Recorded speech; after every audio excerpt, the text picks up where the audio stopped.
There's no way, no way. Okay? And looking, he's got calves the size of my thighs, and he's a big man, big man. And then I start finding out about him. I'm watching. This guy moves like a cat, runs well, RBI machine, power, hitting in the middle of the order. Was back in those days, Chillicothe Patriots had a murderer's row at sometimes. And he was right there in the middle of it all.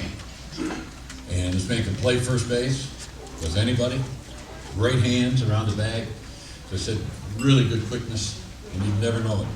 Matter of fact, when I bring him up here, I'm going to tell you that he's just about in playing shape right now, except for he's lost a little bit of hair. But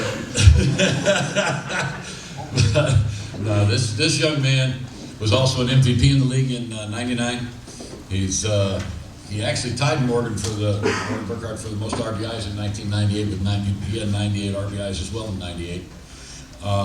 But a prince, a guy that's been a family man. He's done well for himself. Ladies and gentlemen, I want to present Scott Pinoni.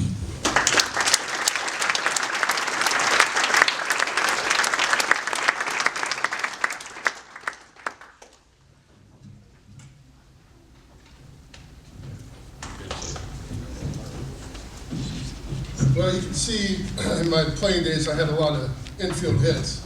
No,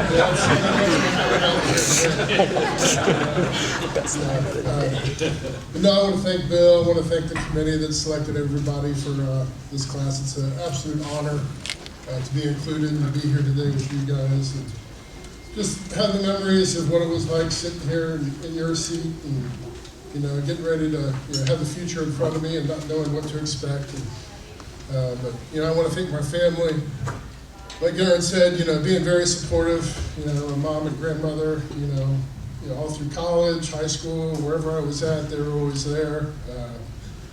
My wife and my daughter, who is 16 now, and she was born June 1st. I remember, we had her, and 4 days later, we left the hospital, packed up, drove to Johnstown, and that night we were playing ball. So, but it's like Aaron said, it's, a lot of sacrifices that people make and that they're willing to do for you, and it's just like Bill said earlier, we played in some doozies of some stadiums. I remember playing in Zanesville my first year in the league, and playing in an old football stadium and walking in, and the locker rooms were flooded, or whatever it was we had, and we're down in Ohio Valley dressing over in the swimming pool area, and the league's changed a lot. So to be at the beginning of it, and to have been able to watch this league grow and produce so many good players, it's a real honor to be here today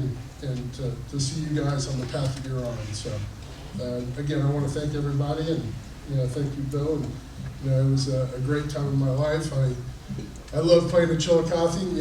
Most of you guys in here, never had the opportunity to experience it, but it was a place that, it was home. It was family. After my wife and I got married, we actually moved to Chillicothe, lived there, off season and everything, and it was just a place that I called home. It was a place where you felt like you were playing for your community, and that's what the beginning of the Frontier League was all about. And again, it's an honor to be here today, and thank you very much.